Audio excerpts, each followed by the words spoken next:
This is Dan and Lexi from Dan Schultz Outdoors, reminding you, keep the adventures alive.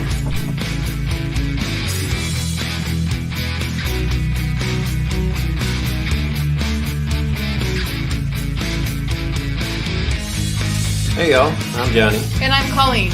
And we're the Keel Quest. And we want you to keep the adventures alive. Cheers!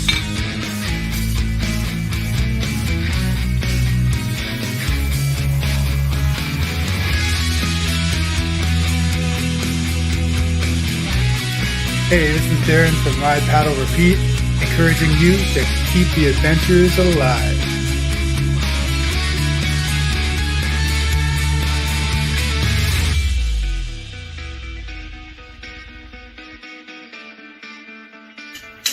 This is David from Beachley Ironworks saying keep the adventures alive.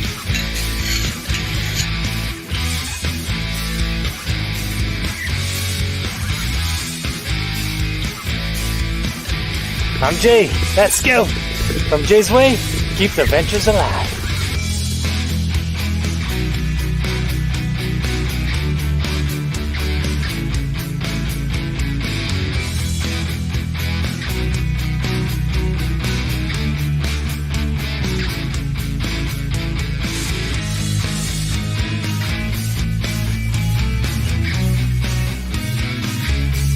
Hi, I'm Kevin Collin, the Happy Camper.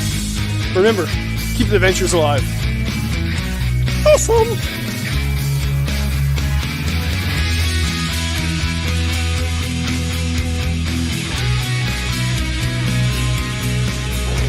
Woo, buddy! Shug here! Keep the adventures alive. I am.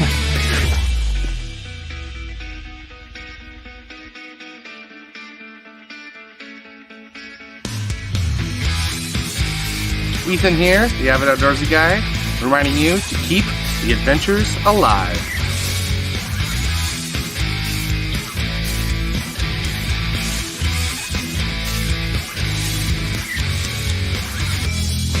We're John and Aaron. Keep the adventures alive.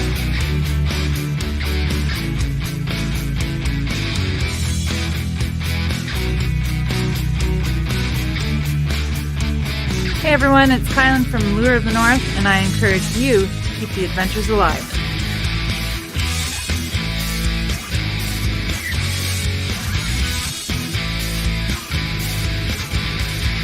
This is Sky North telling you, keep the adventures alive. And now on with the show. Tonight's episode of CANOEHOUND'S Outdoor Adventure Show is brought to you by OTG Meals. Fresh, freeze-dried, small-batch meals made for people on the go. Algonquin Outfitters, with 4 key locations in and around Algonquin Park to serve your backcountry needs. Kid Products, stick stoves and reflector ovens proudly made in Canada. And Novacraft Canoes, connecting you with nature in Canadian-made canoes since 1970. Well, hello and welcome back to another episode of CANOEHOUND'S Outdoor Adventure Show. My name is Dennis, also known as Canoe Hound, and if this is your first time tuning in, thanks very much for joining us. You know what? Kind of missed you all last week. Yes and no, but you know what? It's been a busy last couple of weeks here for Canoe Hound, and many others. Did a little trip down to Mexico with the wife and sister-in-law and brother-in-law, and had a great time down there until the end of the trip. And then basically kind of the rug got pulled out from under us there with that Southern Ontario ice storm that we had on Thursday, I guess it was. No, it would have been Wednesday, right? Wednesday. And because of that there, we ended up getting stranded in Mexico for a couple of days, and everybody thinks, oh boy, an extra couple of days in Mexico. Well, it's not all that it's cracked up to be. Trust me.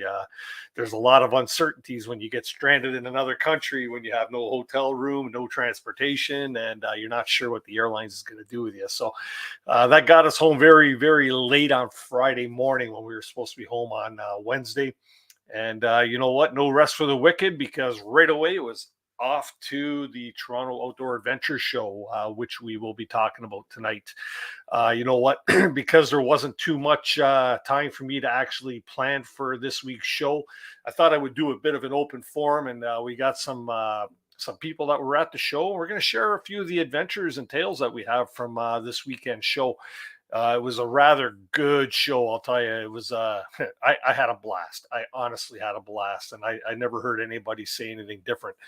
But before we get into that there tonight, we're just going to let the chat over there fill up a little bit. They're just going to hit you up with a few announcements, and we'll be quick into getting to know a little bit more about this outdoor adventure show held in Toronto this past weekend. Let's see here. Just next weekend, there's another show coming up for anybody that might be in the Michigan area, the Quiet Water Symposium. I believe that's how they announce it. Everybody keeps getting it mixed up, but I think it's called the Quiet Water Symposium. Is this weekend in Lansing, Michigan. It's going to be a pretty cool show. I was going to go, but you know what? Just too many shows in too short a period of time. So that's going to keep me at home this weekend. And that's okay, because this guy needs a little bit of rest. Actually, after that, though, the following weekend is Canoeohouнд'S in Madison, Wisconsin. And for anybody that might be in that area, I am going to that show.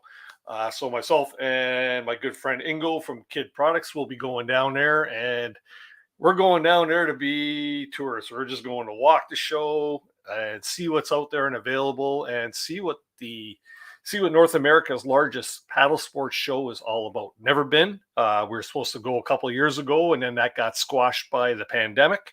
The year it got canceled. And so here it is. This is our makeup date. So we're looking forward to that. That's going to be a good time, I'm hoping. Really quickly here, as I do on a weekly basis as well, just going to get my channel members up here as a thank you to them. Thank you very much for all of you that are supporters of the channel. For those of you that might be wondering what being a channel member is all about, there is a join button down below there. Feel free to check it out at your convenience. You never know. You might want to become a Canoe Hound adventurer at any level. Feel free to join us and help support the channel a little bit. It goes a long, long way. All these people that you see drifting across the bottom of the screen, thank you very much. You know what? Your support is greatly, greatly, greatly appreciated. You know how appreciated it is. So that's always keep that in mind. Let's see here. Birthday wishes. Yes, we do have some birthday wishes this week. Really quick happy birthday wish to Mark, also known as the Backcountry Paddler on YouTube. Happy birthday to you, man. Happy birthday to Glenn Green from Canoe for Change. Glenn and his wife Carol hold a special place in my heart. They know why. Many of you may know why from an experience that we had a couple of years ago, where they come through for us. For our canoe group. So thank you to them. But Glenn, happy birthday to you. And of course, a recent guest on the show and somebody that I had the opportunity to finally meet at the Outdoor Adventure Show here in Toronto, Marty Morissette. Marty Morissette's celebrating a birthday in a couple of days. So if he is in the chat, or if he pops into the chat, make sure you throw a bunch of birthday cake emojis at him and just wish him a happy birthday. So yeah, that's a good thing there. If anybody has anything that they are celebrating or would like me to announce here on the show, please do drop me an email right down here at canoehound@gmail.com. Be more than happy to share the joy with everybody else, and acknowledge what you might have coming up, going on, whatever it might be. So please do share that information with us. Two more little things, and then we are going to get into doing a little bit of a recap on this year's Outdoor Adventure Show in Toronto. If you have any hot topics or guests you'd like to see on the show, as usual, and this past week I had a couple really good ones come in, so thanks to those of you that did send some in. But drop me an email right here again, canoehound@gmail.com, and we'll see if we can make your guest dreams or your topic dreams come true. It really helps me to set a direction for what you would like to view on the show. And also, you know what? I usually say that if you have a question, put the question in the comments over there with the word question in capital letters before. But you know what? I don't want that tonight. I would really like you to pop up here on screen, and you know what? Come on up here if you were at the show and share an experience with us, what you really thought of the show, what days you went, maybe what you purchased at the show, if you purchased anything, maybe the seminars that you went to see. Really, really, really like to to see that. You know what I mean? It's or have you up here on screen, because tonight is a really open forum. We're gonna have people drifting in and out throughout the show. I already see I have four great people in the basement right now. So we will get them up here on screen starting right about after I post this. Here is the link for anybody that might want to join us on panel. I'm going to try and keep 4 windows open at a time here. You know what? So pop on up, and we'll just sort of shift people in and out throughout the show. So if you want to pop up, say hello to everybody and share your experiences, please do. First person we're going to start with is somebody who was like ultra busy at the show. She had 2 presentations that she did, and the social butterfly that she is, she really worked the room. So let's welcome to the live stream. We got Camper Christina. Hi. You were a busy girl at that show. Yeah, it was probably the busiest I've ever been at a show, and it was just bananas, and I loved every minute of it. Yeah, well, you presented 2 times, once on Saturday and once on Sunday at the paddling the Adventures in Paddling stage. Yeah, and you filled the house both times. Yeah, Sunday wasn't quite as busy, but it never usually is. But it was really busy for a Sunday. Friday was crazy busy. There were people looking for parking spots. They drove around for an hour and left, I heard. So yeah, it was really busy show this year, and it was great. Full of wonderful. Yeah, that Saturday, I couldn't believe, my mind was blown. I forgot my water bottle in my truck, and I had to go get it because, like, I was presenting at 2:45, and it was dry in there too, and I had a bit of a cold thing going on here from coming back from Mexico, in and out of the air conditioning and stuff, right? And I was just so dry, and I had nothing to drink, so I had to walk to my truck, and it quite literally took me 15 minutes to get from the booth that we were, like, where everybody was hanging out, Kid Products booth, and then I had to work my way sideways, the old sideways shuffle. You have to go out the far sides, the travel outside. That's the aisle you got to run. Not that smart. Not that smart. I've done it a few times. Yeah, we got a couple more in the basement here. I want to get them up here as well, and then we can have a little chit chat. Let's see here. We got somebody that was on the show for our Valentine's special here. We got Jay and Sherry, who spent the entire weekend. They actually flew down from Sault Ste. Marie to be with us for Friday, Saturday, Sunday. How you doing, guys? Doing great. We're good, thanks. We're exhausted, and we even slept there. We didn't want anyone to know, but we snuck into the Suluk booth, and we took some of their lightweight tents, and we just slept in the. yeah. You're. I guess you can't say you're slumming it. Yeah, you could have slept inside of one of the Eureka tents that was on display. They were already set up. Yeah, we didn't want to leave a mess, so we just stole one that wasn't being used. Hit the beef jerky display and grab some beef jerky for lots late of night snacks. meals there. There was fresh water for bathing in the morning in the whitewater pool. It was a perfect plan. That's awesome. We'll get back to you guys in 1 sec here. Just want to get the other panelists up here. We got Tim from Super Good Camping, who was also there for a couple days at the show and really making the rounds. Yeah, it was awesome. Yeah, seeing everybody in person, like we've seen them on screens before, but to actually get up and get hugs and stuff, it was amazing. Yeah.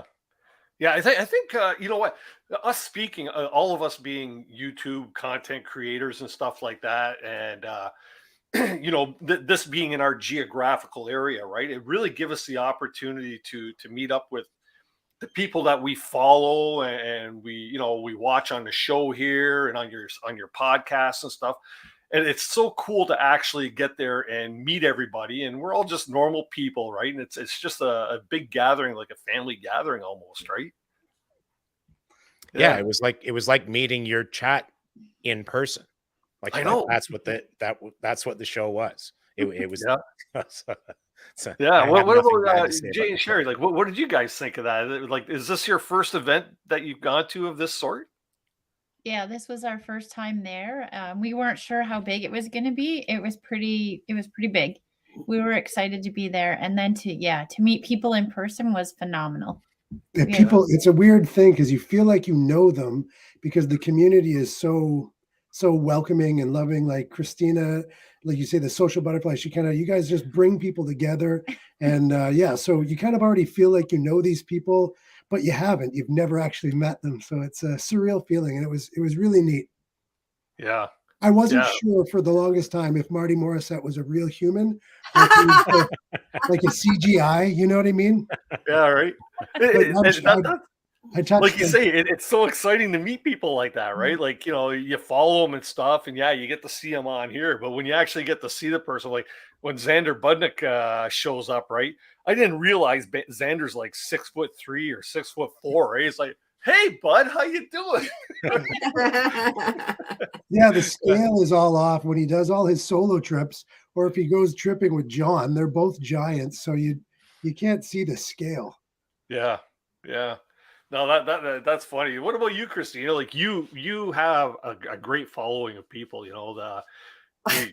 Like I say, you filled the house 2 times at your presentations with standing room. It's like I give away really good prizes. Right? That's all. And yeah, what's it feel like when people acknowledge what you do? Because what you do is a good thing. Like a lot of people commend you very much for being a solo female camper or canoeist, right? That's high regard to me. It's overwhelming. This show, I think, was probably the most people that came up to me and talked to me. I'm not sure if it was because I had that established like time at the H2O booth. I kind of had a home, and whenever I wasn't roaming around or presenting or doing something with someone special or watching someone's presentation, I was there, and I had my boat there, and it was my home base. And I had so many wonderful people come up and introduce themselves. I had a woman cry on me once per day, which was just in a good way. Yeah. But somebody's heart who I've touched, or somebody who's overcome things and gone out on a solo trip, or got back to camping after going through some traumatic issues, or some problems in their life, and refinding camping because of my course, or some watching my videos and just being inspired. And it's the greatest reward that you can get. There's no YouTube monetization, there's no amount of money, there's no amount of anything that will ever replace that for me. And to know that I've touched somebody's life just by sharing what I love and doing what I love is the greatest gift that I could ever get. And the entire weekend was just full of that for me. And it was so humbling, and it's just so rewarding to get that feedback. And it makes up for all the nasty comments and the negative things that happen. And, we all get that as well. There's always those people, and to have that, it's just priceless. It carries me through the year, and it makes everything that I do, every hour that I spend doing all of these things that take forever, worth every second. Like it's indescribable, really. It really is to know that you've touched someone's life like that. And it just fills me with so much joy.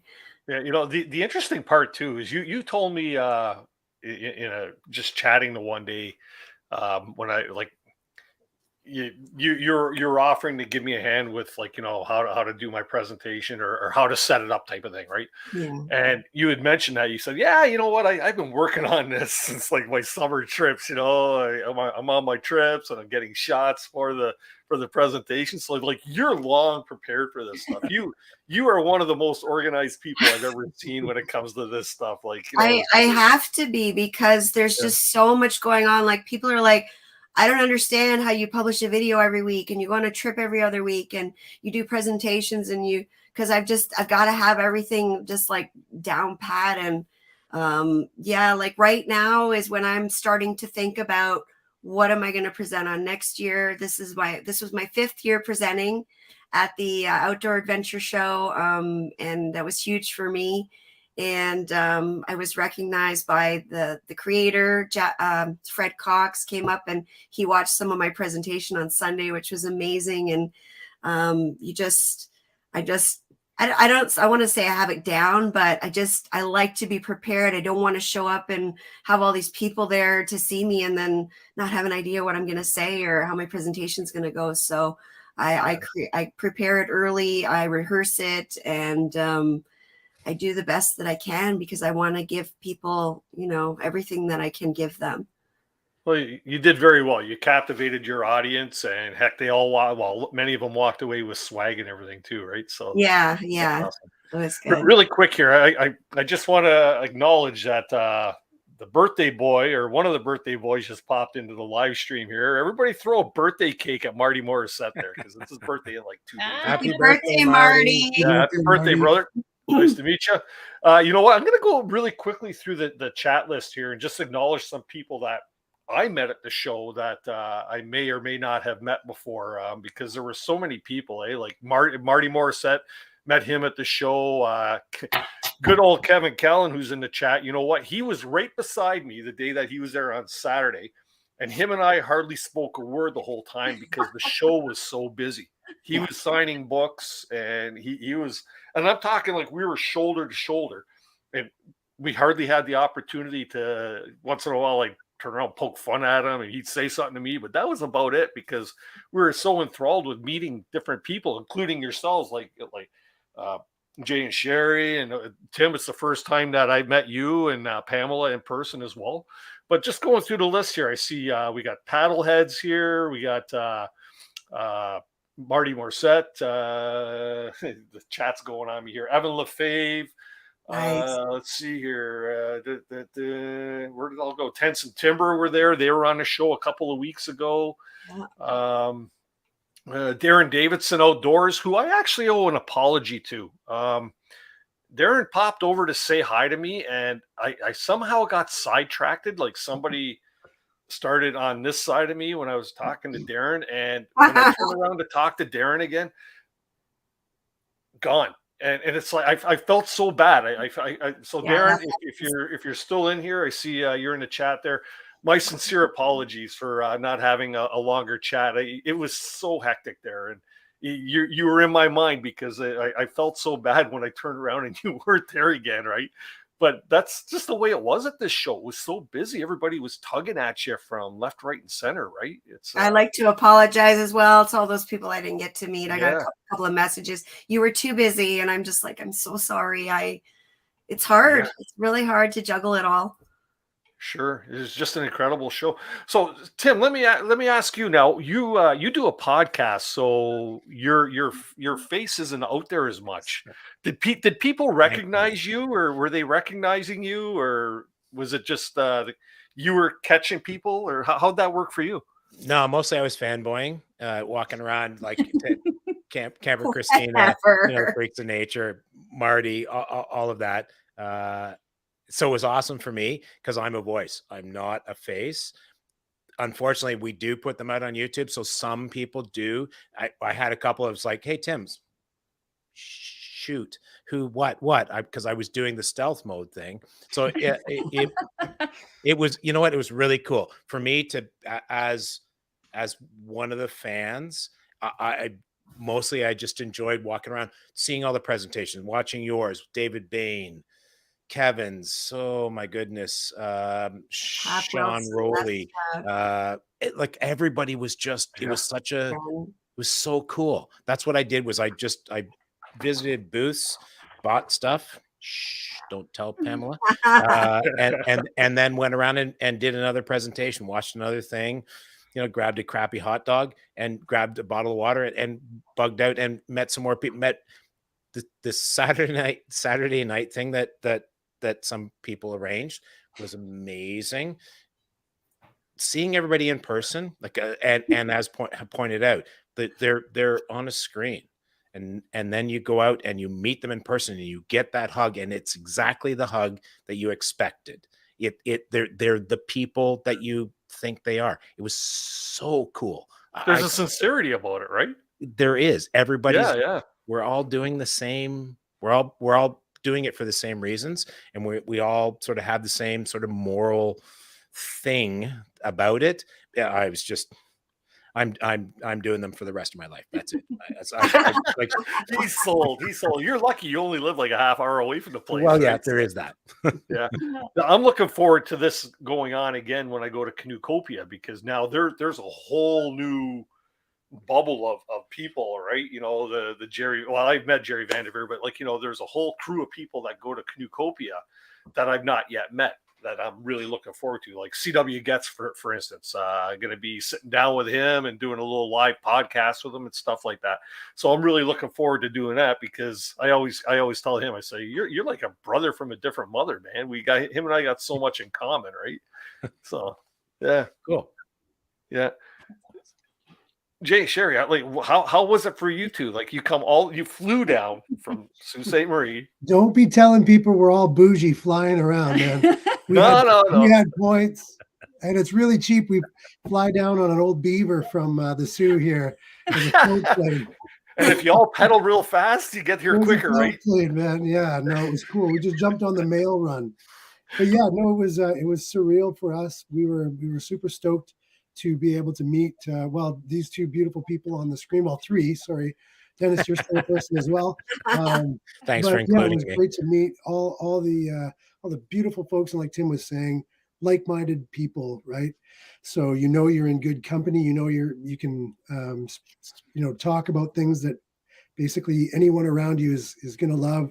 Getting to meet some of our favorite authors was so neat, like Kevin and Hap, and trying my best. Sherry's really good, not looking like a dork, but I'm terrible at it. So yeah, it was great to do that for sure. And there were so many great vendors there. Sherry had a shopping list. I did. We came down, and it was nice to have the weekend, because we did the entire show Friday, and kind of window shopped and watched the presentations. We were bouncing back and forth from the paddling adventures to the Great Canadian stage. So lots of awesome presentations. And then Saturday was just a whirlwind of a day, because there were so many people in the show. So we just kind of tried to chill out Saturday a little bit. And then Sunday we got to come back and say goodbye and buy a few items and talk to some of the vendors again. And yeah, it was nice to have the weekend. We were spoiled. And it was cool to go all the way down to Toronto, to the big city, to be able to meet people who actually live in our same city. Like Joe Robinette. Joe lives. Yeah, Joe Robinette was there from our house, and we camp in the same bushes that he does. Haven't met him before the weekend. Brad and Brad and Leah. Oh, Brad and Leah live in Timmins. I was thinking about Thrive Tours, and we had two guys from Sault Ste. Marie Tourism, and Brad and Amanda from Thrive Tours had booths. So we were just walking around telling everybody to go to the Sault Ste. Marie booth. Come up and camp up here with us, guys. We're lonesome in the forest here. Yeah, there you go. Everybody in the live chat, you just got an open invitation to go camping with Jay and Sherry here. Oh dear. At least I know I got a place to stay now if I come up to the Sioux, right? So you do. We have a big camp in the backyard. Bring your tent. My hammock. I'm a hammock guy. So okay. Yeah. It was pretty cool. We're just talking about like our own community here, right? Of people that we know because of maybe because of the show, or because we follow them all on YouTube and stuff like that, or guys like Kevin that we've all cut our teeth with his paddling guides and stuff like that. But I'm fortunate that we were all presenting. Like anybody that was presenting on the Adventures in Paddling stage, which happened to be right next to the display where I was sort of camped out there with kid products, right? And second year in a row, it was kind of neat, because it's almost like that little aisleway between like the bar, where that bar was, and kid products is almost like another, don't tell the promoters, a free space, right? Because all the YouTubers are hanging out there, right? Who do we have there at any given time? God, Xander Budnick and Maxim Budnick. Brad and Leah, Alex Trainer showed up from Northern Scavenger.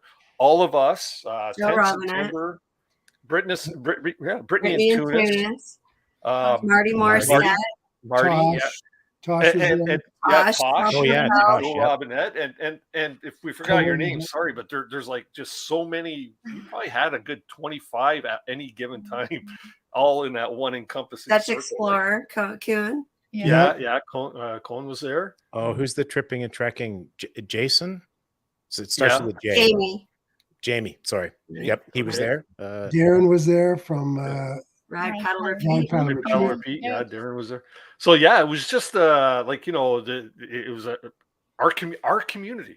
Our community was A whole like pile of riffraff. well represented. All the riffraff. Yeah, that's right. All the riffraff. Right?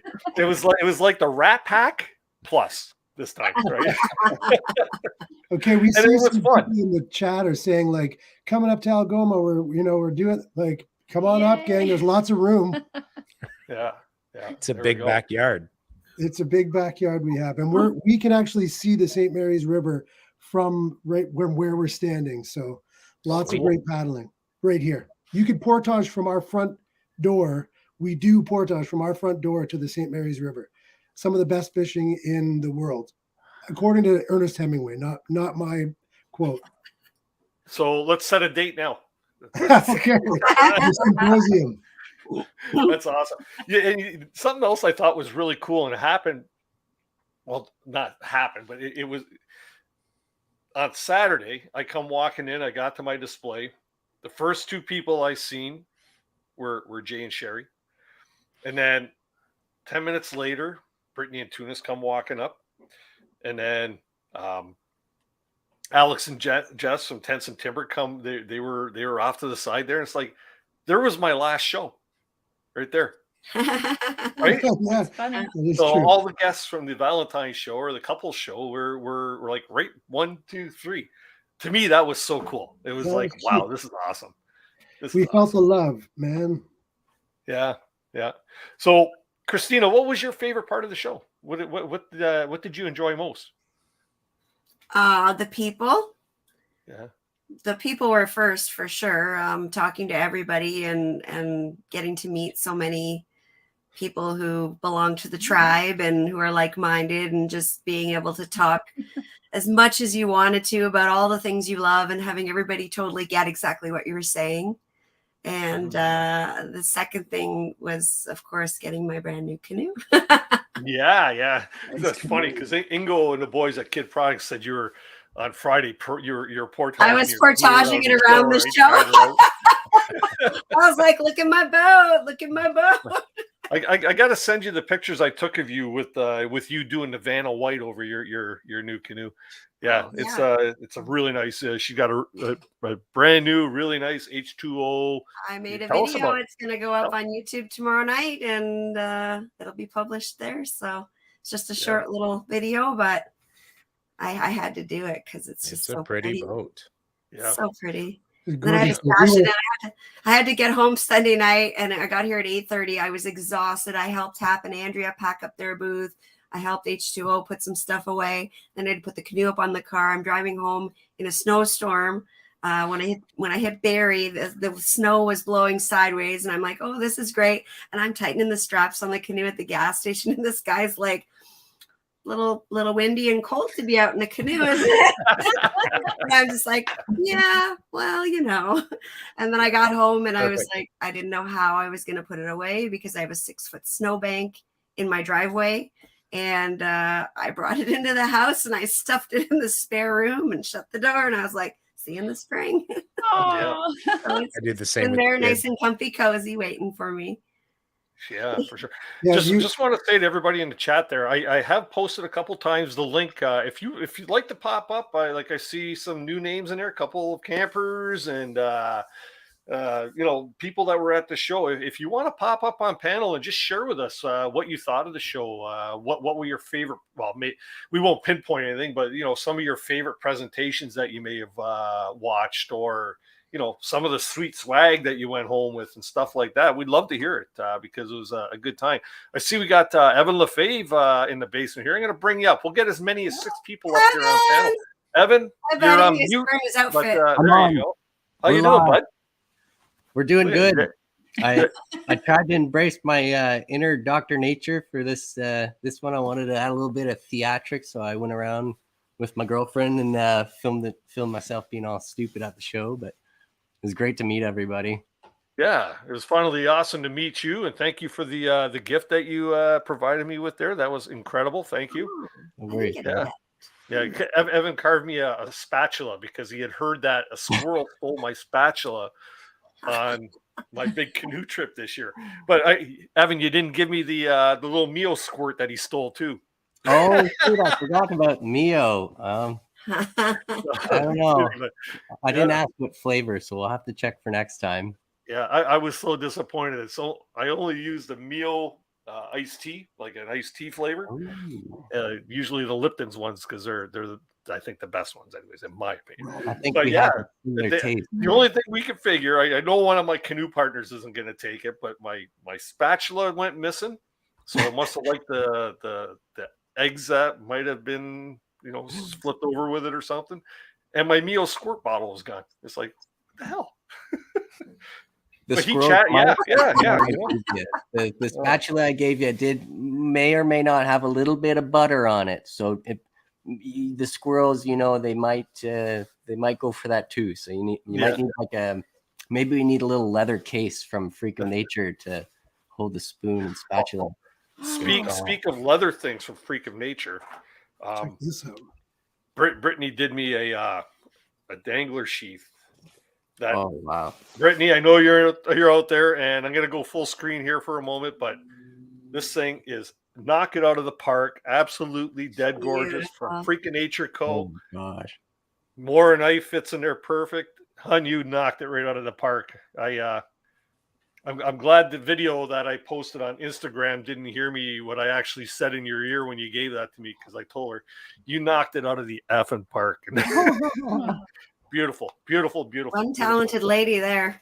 Absolutely. Yeah, she does some really nice stuff. So, and look, we got one more person here that just popped up into the basement, and we'll get him up here too because we all. I knew it.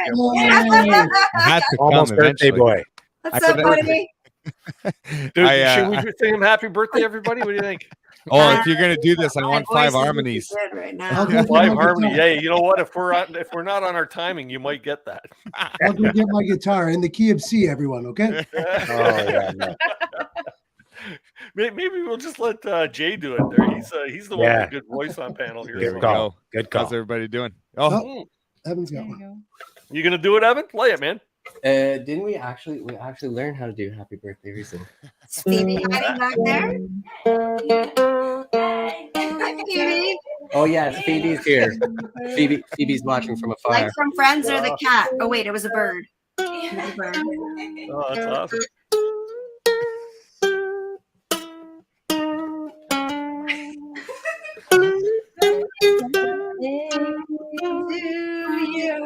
That's awesome. Easy version there, right? That's so kind of everybody, man. That's awesome. Thank you. I'm just confused as to did I go around telling everybody it was it was my birthday last week? No. There's this thing called Facebook, and I do my research, and then sometimes people send me emails and all kinds of. I was like, how drunk was I on Saturday night? if I find out there's a celebration, it's coming out here, man. It's like going out to the world. So, well, thank you. That's very kind. So, 35. Dude, you made it all the way down from Quebec, and you weren't sure that you were going to make it, but you actually did. Yeah. I just didn't know. Life is busy. I didn't know if I was going to make it, and then after talking to a few people, I was like, okay, I guess we got to go. And I knew it was going to be a blast. It was just kind of making it happen. So it was awesome. It was absolutely awesome. I'm very, very happy I made it down. It was very fun to connect with everybody. Just to I tell this to everybody all the time. Like, what we do is pretty solitary. Like, it's very solo pursuit to be out online and making content and sharing the stuff that you love, and to be able to connect with people that has an understanding of what that is, which is very unique, is quite the reward. So it's fun. It was just awesome to meet everybody. Yeah. And you actually you've already met a lot of the people that happen to be at the show.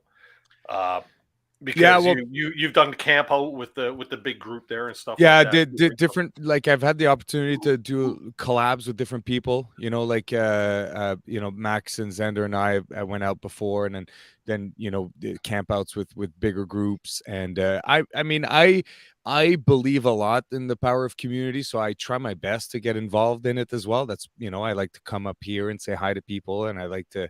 So I had a good sense of a lot of folks, but some people I hadn't talked to, like Tents and Timber, or the guys from. Actually, I met the guys from Paddlehead out there, and they were a hit for sure for me. I just didn't know. It's so funny because the niche is so small, but at the same time, there's so much.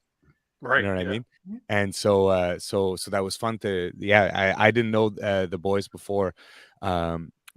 So that was super awesome. I missed Evan. Evan lives close to my place, so we've crossed paths a few times out I missed here. you, man.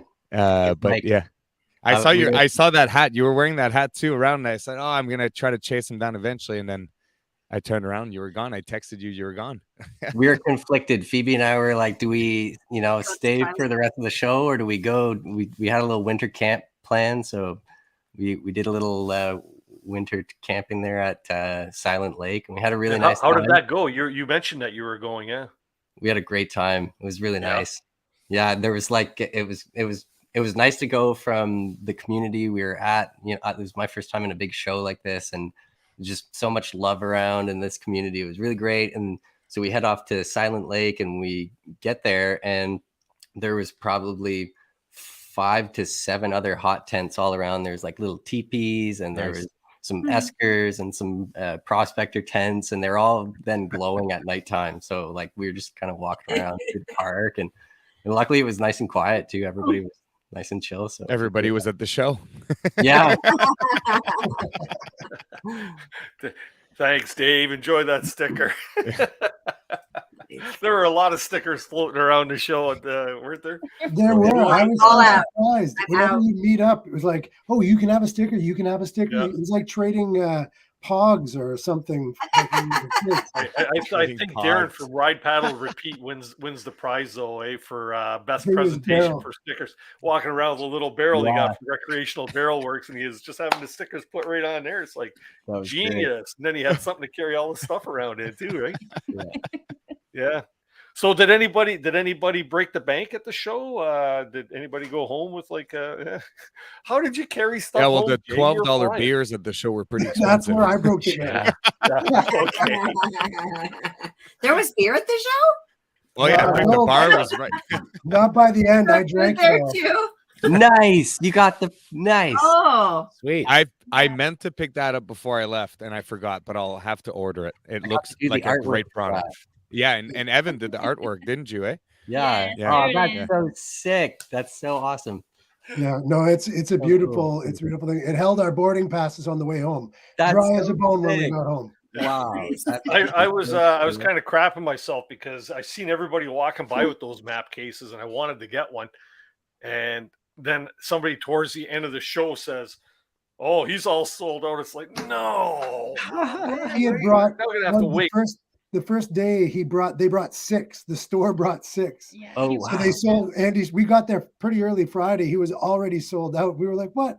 So he brought a whole box of them for the next That's day. awesome, man. That's so cool to hear.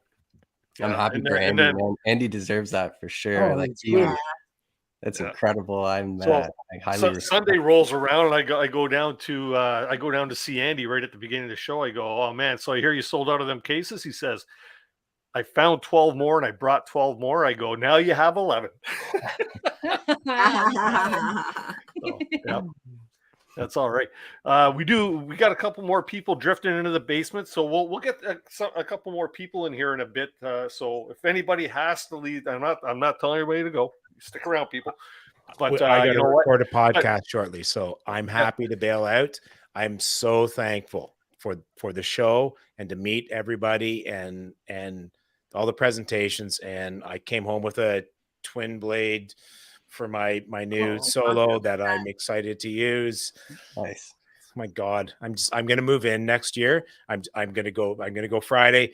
Eureka's going to have one tent that's out of commission. I'm staying there for the weekend. That's how that's going to play. I wish I got to meet you, Tim. Ditto, dude. We're going to hook up at some point for sure. For sure. Everybody else, nice thank you so much for all your time and the amazing people that you are. Keep doing the stuff you do. I because I need to suck up more time watching YouTube videos. Hey, all our love to Pamela too. It was good seeing her. Will do. Yeah. Thanks, guys. Talk later, Great, man. Cheers. Have a good night. Oh, another thing, this show was so vast too, that we talk of everything that went on around the Adventures in Paddling stage.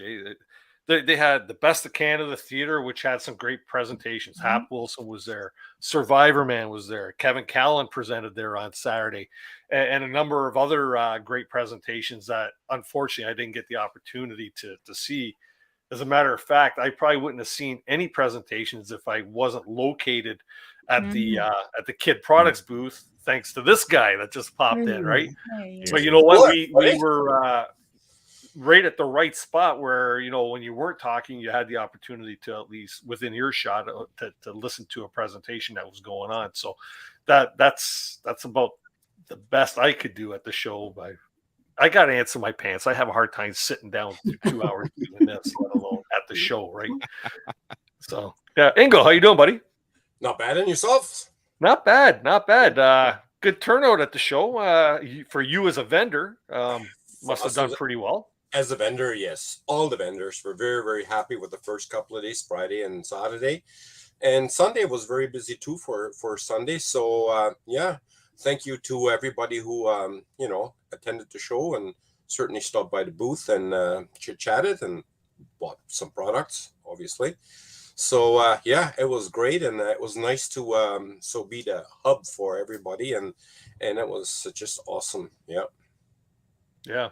And I have to thank you for one thing. Well, there's many things. No, I have to. I actually crashed at his place for the show, so thanks very much for that. Which isn't the first time that I've done that. But and that Jaeger really worked, didn't it? Your coldest on. Okay, I'll give you that. This guy likes forcing Jaegers down. Come on, do a shot of this. It's his remedy for everything, right? That's when it went wild on Saturday night. Someone bought like 18 Jägermeister shots. That's when it all went downhill. I heard about the Jaegers, Damn, I left just looking for Christina. Like, who did that? That was after the chaperones left. I was there. I was still there. I was there till the end. Okay. Had to be. But no, the one thing I have to thank you for is Ingo comes up to me, he goes, "Hey, come on," he says, "we're going to walk around the hall." And to that point, like Saturday, I did not leave that area. That area was the hub, right? And just because talking to too many people, like, it was too enjoyable. I didn't want to break myself away from it, because who was it that said something about fangirling, right? I think it was Tim, actually. Tim. People that I met that I hadn't met before, the Budnick brothers, hadn't met them. Joe Robinette, hadn't met him. I hadn't met Tosh, Jay and Sherry, and a bunch of others. I hadn't met these people that have been on the show, and for me, it's like fangirling. It's like the first time I met Hap Wilson. My daughter told me, she goes, "Dad, you're fangirling." And I'm like, but if it weren't for Ingo, I probably wouldn't have seen the show as much as I did, because we had that opportunity to walk around and check out a few things. And he was like my agent there. He was running around. He goes, "You got to get these people on the show. You got to get these people on the show." And he took me down, introduced me to a few potential show guests, and we're working on things now. So that's a good thing. That's awesome. That's awesome. Yeah. I took you for a walk too. Didn't I? Yes. Yeah. Well, we went over to see your canoe, because I said, "I hear your canoe is here," or something like that. And you go, "You haven't seen it yet?" I go, I know, because you were still in Mexico when I did the tour with the boat. Yeah. So yeah, I that's do crazy. on Saturday, I would have hit somebody. I have to ask, Evan, what was your favorite part of the show? What was the allure for you, and what really had you captivated? Honestly, it was like full sensory overload. I think like one of the coolest things was Phoebe getting her dry suit. She got a nice used dry suit, so that's gonna. Which vendor did you get it from? I think it was Kayak Ontario. Okay, cool. Yeah, so early paddling season. That means that's good. Yes, yeah. So we're actually going to try and go out today for a little canoe, but the snow held us back a little bit. But that was like, you know, the big purchase, I think, of the time, and probably like the thing we most anticipated. We made like a neat little storyboard. So it's basically like me with the canoe barrel going through the show and looking at all the vendors and all the products, just like ooh and ah. And I'm in my kind of like a bug outfit. I got my bug jacket on, and so at one point I also met a bunch of you guys, and I got a bunch of footage of me giving y'all props. And so I'm going to be putting your tags and stuff in there. And when's that coming up? When are you posting that? I've actually got like I've got it all chopped up and ready to go. I'm just going to make some graphics, I think, for it. Try and make some like lower thirds and stuff, some customized stuff for it. And so I'm thinking probably in like 2 or 3 days. Nice. Yeah. Christina's like, I would have had that up yesterday, Evan, but no. No, Chris, you're so good. You're so good at keeping up on things. I actually got sent home from work yesterday by my boss at 10:30. He's like, "You're not good for anything today. Go home and go to sleep." So I was all like, "Oh, okay, I'm gonna go home. I'm gonna watch a movie." And I put my pajamas on. I got on the couch. I fell asleep for like 4 hours, and then I got up and I made the H2O video on my phone. But it's really short, so you know, I did a little bit of work and then I went back to bed. That's awesome. Did you tell everybody about your H2O, or you want to wait till the video comes out? No, I'll just wait for the video. I haven't posted anything. A couple of people leaked it, but not too much has been revealed. So I made a short video. It's like 3 minutes or something. Jeff's explaining all the features about it and nice little shots of it, and just a short little video. So it was Cool. Awesome. That's all right. So there were so many other things. Like I say, I was mentioning that different things that were going on at the show. You know, they had like not only vendors, but they had celebrities there. You know, Les Stroud was there. He had quite the lineup of people. When I went to fangirl over him, you know, when he was in the lineup, because I didn't get to see his presentation. You know, the demonstrations in the pool, all kinds of demonstrations being whitewater, and I got to try canoe. It was pretty fun. Nice. Oh, did you really on the pool? I don't know which one. The guy was there. He had the H2O hat, and I was like, "Can I try that?" And he was like, "I guess so." And I got it. I tried it. Awesome. And are you buying one? Don't look at me. No. Join the club, Evan.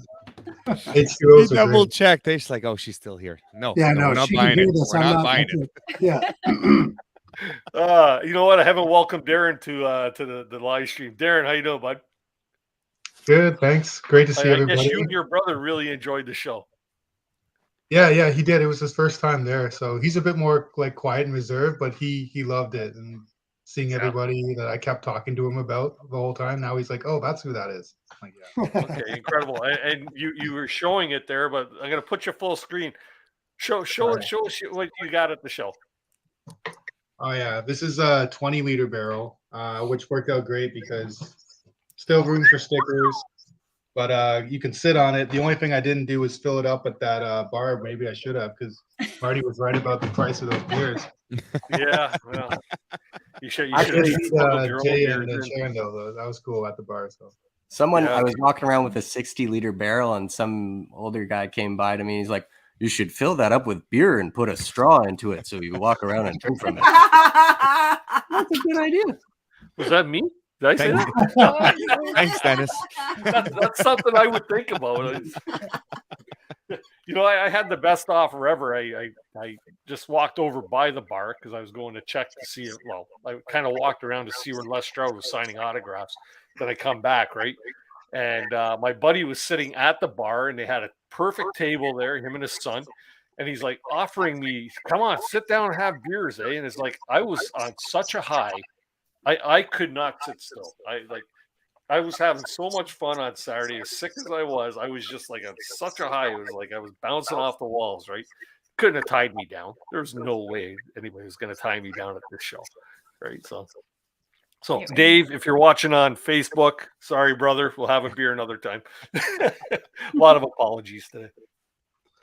That was a great show. We're gonna pop off and let someone else come back up, friends. Nice. Alrighty. Yeah, I we got a couple in the can only basement last waiting so there. So. long with these lights in my face, and then I get a sunburn. So I gotta. Yeah, you got that fair complexion, right? So. Yeah, it's unfair to be so fair, but it was such a blast to see all you guys, and hope to see you out on the trail soon. Great. Jay, Sherry, it was an honor to meet you guys. Really, it was. The honor was all ours, guys. You have no idea. We so appreciate everything that this whole community does, and how welcoming and beautiful everyone is, and we just look forward to more like it. Yeah. Well, thank you. Won't be the last time you'll be on this. Cheers, guys. Nice meeting you. 25th. Remember, Algoma in the spring. And that. There we go. And look, it's Cupid.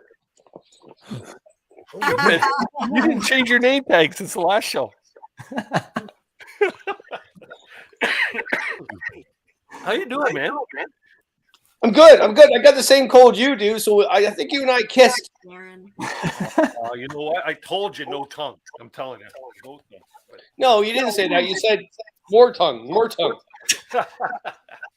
So, man, how was the show for you? Because, like I say, we were shoulder to shoulder, and we hardly said a word to each other.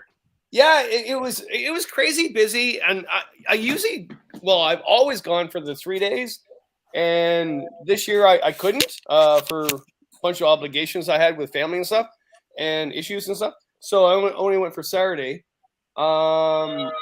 So yeah, I kind of felt I missed out with a lot of things, especially the Saturday night. Looks like you guys had a blast. I mean, Marty, for heaven's sake, so you're out of control. I am out of control. Yeah. I love people. I love being with people, so it's good. I actually loved it. Today I showed the clip that I put up on my YouTube of me holding your you clothes. guys. You hugging me and freaking nature's measuring my outfit, whatever, to my students, right? Because they have no clue about the outdoor show and no clue about the outdoor world. But I did say something really interesting. I go, so there's some older people in the world on social media that are knocking the outdoor show, and it's saying they're calling it a social media love fest, right? That all the presenters are just YouTubers and stuff. And so I asked the young people, and they're all like 18, 19 years old, and I said, what do you think? Well, they're the ones on stage, so the other people should just shut up, shouldn't they? Yeah, it was interesting. Yeah, it was interesting because 2 weeks from now, a piece from Explorer will come out. I wrote it actually at 4 a.m. after the show. I was sick as a dog, like Dennis too, right? But I woke up at 4 a.m. I just wrote this piece, and I think everybody will love it. It's all about the history of shows since 1991, and because I've been doing all these shows since 1991, even before that, but the major shows, right? And how they've gone and changed and not changed, and I just wrote it all down, and it's just fascinating of the time of meeting Red Fisher from the fishing show, the sportsman show, and he was a cranky bastard. Like, he was nasty, and I loved the guy. I loved his show. My dad and I would sit there on Sunday morning watch the show, and I met him. To the point of when we showed slideshows, duplicate slide presentations with 2 slide projectors going at one time. Technology was advancing beyond belief. And now it's all PowerPoint and presenting, but the message has always been the same. It's to get people out, right? And the amount of people at that show on Saturday, there's people going out. So nobody could ever say that because I remember I remember looking at my journals. I remember people saying in the mid 2000s that canoeing was dead. Nobody's going to go out anymore. It's dead. And you're wasting your time going to these shows, Kevin. You're wasting your time. And I'm talking about major shows, right? And look at what happened on Saturday, especially, right? I mean, yeah, and also young people. Busy, Kevin. Yeah. Is it the cool thing too is young people, and also yes, it's changed from filmmakers, from authors presenting about their shows to YouTubers, and yes, there is something we can converse about that. It's here's a quote on one of my things that I just like my God, what the hell is this guy talking about? And you'll love it. Well, you won't love it. You'll hate it because it's a negative thing towards you guys. But I looked at his thing. We all get, wow, a real collection of believers. Where's the Kool-Aid? Where's the Kool-Aid? And it's like, what the hell is he talking about? And my answer to him on personal messages I sent to him, not social, I said, were you on stage? I don't think so. Like, I don't know. I'm blabbing. Anyway, is it fair to say that people seem to be putting that big C thing behind them now with the attendance that we had? I think so. I think people are, there was still a good number of people there that were protecting themselves, right, with masks. Even the ones that were sick were there. Yeah. Oh, wow. And I hugged you. It was really evident that just by the numbers of people that were there, that a lot of people are starting to get back to the normal walk of life, and that was kind of a nice thing, because last year's show, the numbers were nowhere near what they were this year. No, and a lot more people with masks last year. It was a different time for us last year, though, Dennis. Is like the people that were there last year were really like, oh, should I be here? Should I? Where now we're like, I don't care anymore. I'm going. Yeah, I was just about to say, like, for me, I think we had made the decision. This was kind of like our first event we've been to in a long time for Phoebe and I, because we both have like immunocompromised people in our lives. And so COVID's been stressful throughout times, but at this point, I think people realize that your mental health is also due in part with your social life, and so to stay away from that just because of the fear of COVID, you could wear a mask. But it was nice to see people face to face. It was my first time being out in a big crowd like that, and knock on wood, I haven't gotten sick yet. But it was really nice to see everybody and be able to make that connection. Yeah, it just catch me too. Like I tested myself 3 times in 3 days before the show, right? So, and I felt really good about that, because when the 2 little boys came up to me that I had met when they were like little ones, and they're wearing my shirts, and I realized, oh my God, I've been at these kids have grown up to be canoeists, right? I have a shot of that if you want. And, yeah, it was really good. They wanted to put the mask down for a shot with their dad, Lucas, right? Lucas is a great guy, and I said, look, like, if you're okay, like, I've been tested, like, I'm fine. So they're not going to get it from me. Even though I had a cold, but it wasn't COVID, right? So they'll catch a cold maybe, but yeah. FYI, for the record, I had tested myself too, because I did go there with this bronchial thing going on, right? And I tested myself too. Like, I wouldn't even, presenting or not, I wouldn't subject anybody to that if, good lads. That were the case. The one thing that people are missing, though, Dennis, nobody really felt bad for you getting stuck in Mexico. Nobody. I did. I was like, I hope we make it. I hope we make it. Get home, man. I really wanted. I wasn't. I sent you a message saying I feel bad for you, but I was lying. I really was. I know, Kevin, I know your true feelings. After all, you're the one that come running down the aisle towards me to give me a great big hug when you see me, right? Well, I know it's terrible. It's terrible. I also noticing you're wearing the same T-shirt you wore. Have you actually showered? No. I was wearing a Canoe Hound shirt at the show. I may be wearing the same T-shirt though. I have like 7 T-shirts. No, this is. I'm a very simple person. I have like the same jeans. Donning one of my fantastic supporters, right? So, yeah. Man. I'll let someone else go up. Just the interesting thing. So I wrote that piece about how shows have changed and not changed, and maybe progressed and maybe not progressed. But yes, there wasn't as many prominent retailers there. But the speakers were there, I think people got that from. What's scary, though, is that the shows are not making money from speakers. They're making money from the retailers. So I don't know what's going to happen in the next few years for the show. But at the same time, yeah, I'm not going to go to a show that people are selling window blinds. And we need more canoes for sale. Yeah. I talked to a bunch of retailers the last two days about it, because they all said, "Hey, how's the show, Kevin?" Because they all want my feedback on the show. And I went, I'm not you, so I'm not going to say that you should have been there. But there was a lot of people there. Yeah, at the end of the day, there was a lot of people there. So I'm a really bad business person, but there was a lot of people there that you missed out on. So one yeah. thing that was surprising to me, that was my first time going to that specific show. For whatever reason, I expected to see a lot more brands rather than retailers there. And there were no, like, other than Eureka, like there were, well, and then Sulu 46, but there's a few, but like Level 6, whether it's a Skiff or Nova Craft or Swift, like they weren't, like the brands themselves weren't there. Is that usual? No, a lot of them have dropped off the radar going to the shows, and that's too My bad. very first show, Keen was there, and they haven't been there since. That was like, yeah, it's done this, Marty. Like if you look at the history of time, it's like they're all there. It's the great thing, and then they drop off because everybody's shopping online. So why do they need a show? Financial wise, why they need a show, right? So even my buddy, well, my buddy Tim too. Like I was around the campfire with him just a few months ago, and he said, I'm not doing shows anymore. I can't afford it. It's way too expensive, and we don't need to do it. I went, I beg to differ, because you had prime real estate. If people walked in and they saw you, and him and I are friends, so we can have this debate, right? It's almost like Marty and I. We have debates all the time, but we're still good. We're still buddies, right? You're the only one who's upset in our relationship. Oh no! Well, there's friction there, Marty. No, there isn't. You keep saying there isn't, and I see who's like my nemesis, and I give you a big hug. I said, I love you. No, it wasn't a real hug. It wasn't a real hug. It was fake.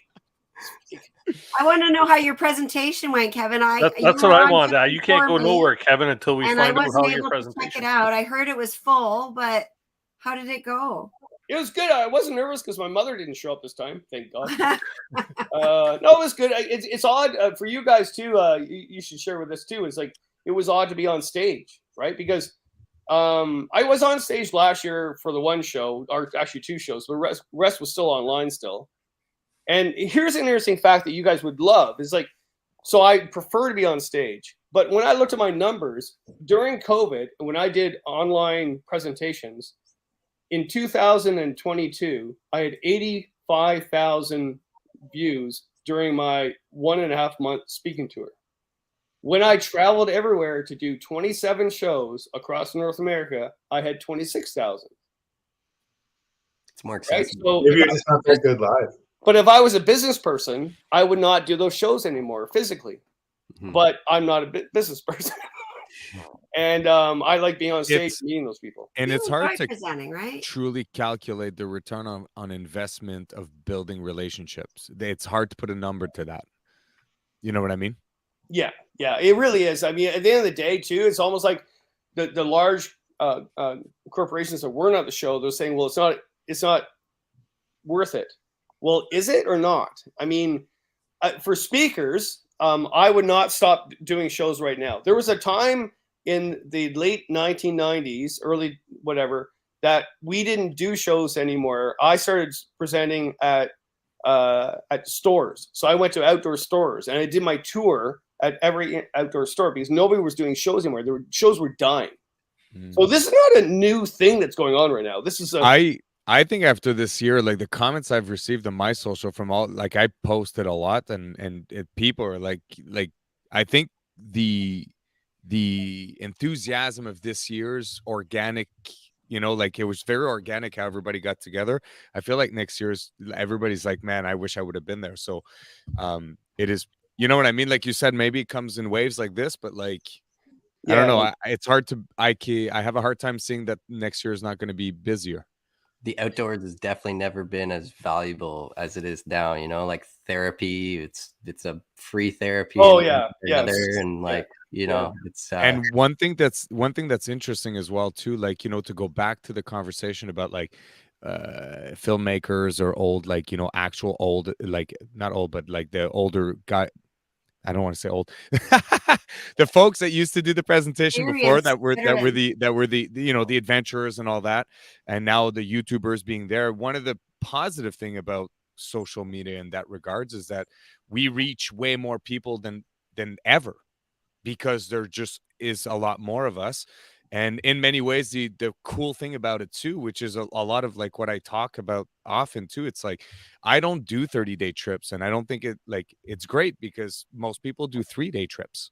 you know what I mean? And that's also the connectivity that, or the relatability that we can offer, depending on, and because YouTubers are accessible, there's all these levels. So if you relate to 7-day trips, or you just want to fantasize about a 30-day trip, so you watch someone and you can be like, wow, one day I wish to do this, but it's also fun to see like, yeah, but this guy goes out all the time on 3-4 day trips, and that's valuable. So it brings it, we reach a lot of different versions of outdoorsmen and outdoor women, and I think that's super good for the industry. Yeah, well, to going back to history again, there was a event that still goes on. It's called the Wilderness Canoe Association Symposium. It's in Toronto. It's been going on for years, and it's about people doing the far north, like far north. Mm-hmm. And I only spoke there twice, and I was criticized by some of them because I was the commoner of the canoe world. Why is Kevin speaking here? He's never done the far north. I'm talking about the Nahani, the copper mine, right? So, but the organizer at the time said, well, I'm not knocking him. I'm just talking about history. He said, I'm asking you to speak this year because I've had so many people ask me for you to speak. I went, oh, I feel really welcome. Thank you. So I got up and I said, I don't go to the far north because I like trees and I have no money. And about a quarter of the people laughed. The rest of them were really uncomfortable. Now, that show is sort of saying we're losing customers because nobody's doing that anymore. So what happened at the Toronto show is that you have more of the norm, right? The norm people. I wouldn't say norm too, because I had some people come up to me personally and say, well, these YouTubers, they've never done a real trip. I went, yeah, Brad and his wife just presented. You want to talk about real trips? Are you freaking joking with me? What the hell? And so I disagree with that. I do agree that there's a reason why we should converse about this. It is changing. Yes, well, I wouldn't say, but 90% of the presenters were all YouTubers. If you were an old fogey with a tilly hat and a beard, you would say, well, the life is all to go to hell. I think that's really a good conversation to have. But at the same time, who else is going to go on that stage? I don't know. You want me to wear a tilly hat? Is that what you're saying, Kevin? Oh, you'd be so sexy. You know what I've heard about like the social world and with YouTubing in general is that usually it's like 1% of the world that you're actually seeing. Like we're more or less the 1% of people that have just all of this energy to be able to make all this content and go out and do all of these things and maintain the social aspects of it all. It's like Christina, you had mentioned like ghost followers and stuff, like people who just kind of, you didn't know they were there, but they're there, They talk to me at the show and they've never commented. I've never heard anything from them. And then they come up to me and say all these things. And I would never know that if they weren't in person.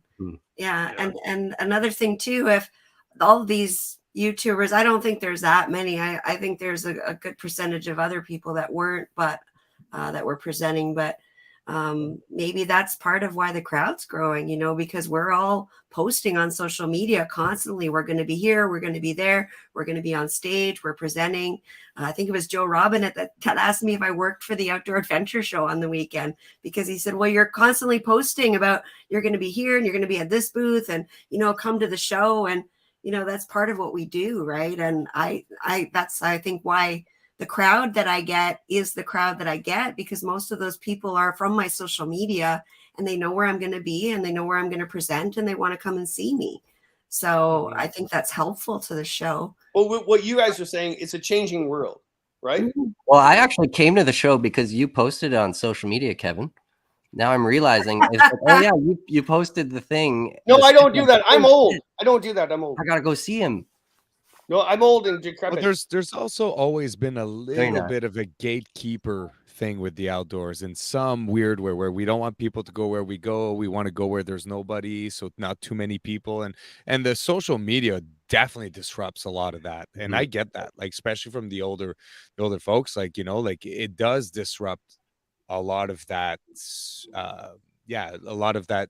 I don't want to call it gatekeeper, but there's the outdoors has always been a little bit of that in some sense, just the way we talk about Crownland today, right? So yeah, I mean, it's changing. I don't know. For better or for worse, time will tell. It's too early to tell. It really is. Like, I mean, like 15 years from now, it'll be like, wow, these YouTubers really ruined the outdoor community. Maybe. Right. No, but maybe. But like right now, it's too early to tell. But I mean, if you were there on Saturday, man, the people that were there were great people. Like they were really genuine, great people. So to me, it's like, are we really ruining it for everybody, or are we just making it more accessible? I don't know. Like my arms are open. Like I don't know. Only within our community too, because Yeah. there's a lot more things that are on display at this show too. Hey, you got the whole scuba community. You've got like all these other things that go on. Hey, the kayaking stuff and Lots of the indigenous hiking and just the travel. Like the whole travel section there was quite amazing too. Never seen so many travel retailers representing different destinations as I have at this show, right? It's kind of neat. Now, Christina, you're mentioning too about the ghost, or like, the ghost followers and stuff, right? For me, the biggest thing is because I don't know my followers except to see them in the chat over there. So somebody would come up and say, hi, I watch your show all the time. And the first thing I would ask them is, what's your name in the chat? What's your name? Yeah. Right. So What's that your full I name? can, What's your screen name? yeah. So I can put. Oh, two you and don't two know together. me. I've never commented. Oh, Right. okay. Exactly. And Well, I've you're heard, coming I've up to heard me that in many person, times. which is amazing, right? So it's just another So way a to lot of connect my with people. followers will watch this on their televisions, not on their computers. So they haven't Yeah. got the ability to join the chat, right? Same. So it's really neat though to meet people that I see over there in the chat that I have no idea who they are really, except for a name, and to be able to put a face and have a handshake or a hug with that too. And it's like really amazing. Darren, what was one of the best things that you enjoyed about the show? I know you and your brother got around. You said it was your brother's first time there. What's the huge allure? Like, obviously, besides you being an outdoorsy person. Thanks. Well, it's interesting because as we were in the conversations with the people that we talked about, and something you brought up too, is it's not just about the canoe and kayak and hiking and stuff. It's the travel destinations was an interesting thing because we actually sat down at the bar. We met Beauty of the Backcountry, and we were explaining, oh, we want to go to Algoma, we love the Sioux, all this stuff, and we want to go to Wabakimi this year. So we're like, oh well, Wabakimi, like they're out there, they have the booth, right? And they were explaining about the gentleman who actually I didn't know this either, who I thought he was like an outfitter. I guess he like helped build the park, right? Who was there. So to get that backstory, to talk to them, I mean, we always want to talk to Hap and everything as well, but hearing more about those places and destinations that you want to visit, that was actually really cool. And seeing like the Newfoundland booth and stuff, I'm like, oh, one day that'd be cool. And Jim and Tori went out to Newfoundland and did that whole series. So I'm like, now you're interested and you can get more info. So that was a cool part that I took in for this time, but I felt like I missed out on the previous years. But of course, it's the community that really draws me in. I'm so happy to meet like Evan. You recognize me. I recognize you right away. I'm like, oh, this is awesome. Like for the first time, right? Like that was really cool. So happy. Sorry, Christina. Sorry, I didn't say hi. I know it was crazy, right? But we saw your presentation from like afar in the bar. Yeah. In the bar. Marty. At the bar. I told him to turn it up really loud. Yeah. Which was great. Thanks, Marty. It's great having a conversation with Yeah, you. that's And good. talking You're about way the taller music than I thought. Oh, thanks. They should have turned that bar facing the stage. Yeah. That would have been the cat's ass. Yeah, we talked music a little bit there. That was good. Yeah. It was great. Yeah, it was good. And that's another thing about the people we meet, right? Is you get to know them not just for the outdoors, but I'm like, Marty's in the music, so we get to talk about that, and like we share that hobby, the filmmaking side, like the creative side, Evan, you like carving and all that stuff. So those are cool things that I think I'll jam sometime. Yeah, sure. I should just come up. I'll come up to your neck of the woods and Evan, can you carve me a guitar, please? Yeah. One piece. I've always thought of being a Luther. Or a or whatever, luthier. Yeah. We really got to give credit to the whole crew of the Toronto Outdoor Adventure Show. Like they put together a top-notch show this year. It was really like I was just there to be a presenter and to represent my brands, right? But everything seemed to go off without a hitch.